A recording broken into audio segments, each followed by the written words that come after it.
به نام خداوند بخشنده مهربان.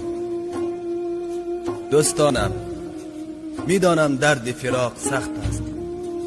دور از وطن، دور از بستگان بسیار سخت است. یکی از فراق زن و فرزندان، یکی از فراق پدر و مادر و یار و دوستان رنج میکشد. میدانم هرگاه که درد هجران و سوز فراق تو را به نهایت رسید، مخصوص وضوع بگیر و در خلوت با پروردگار خیش راز و نیاز کن. او که صدای تو را میشنود، او که حاضر و ناظر بر همه اعمال بندگانش هست و از پدر و مادر نسبت تو مهربان تر است. چه بسا نفرانی بودند که دور از وطن چه امید و آرزوهای زیادی داشتند، اما جسدهای بی جانشان به نزد یار و دوستانشان آورده شد.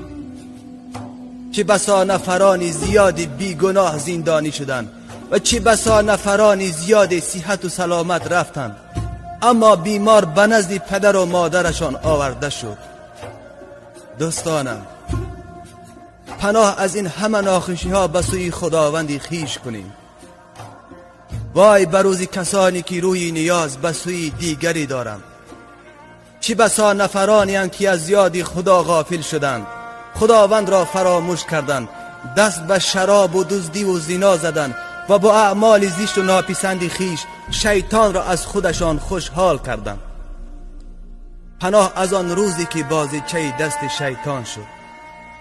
از جمله کسانی نباشیم که خدا را فراموش کرده باشیم، کسانی که خدا را فراموش کردند و خداوند نیز آنان را به فراموشی خواهد گرفت. خدایا، پناه از آن روزی که تو را فراموش کنیم و تو هم ما را به فراموشی بگیری. پروردگارا، ما را هیچگاه و هیچ وقت تنها نگذار و نفسهای ما را به دست خود ما وام مگذار که از خطاکاران خواهیم شد.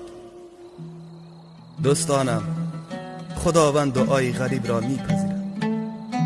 در حق دوستانی که بی گناه زندانی شدند دعای خیر را فراموش نکنید و در حق برادرانی که بیمار هستند و در حق ما نیز دعای خیر کنید. مواظب خودتان باشید، امانتهایتان را خیانت نکنید، پدر و مادر را نگران نکنید، صحت و سلامت برگردید. شما را به خدای خیش می سپارم. خداوند همه ما و شما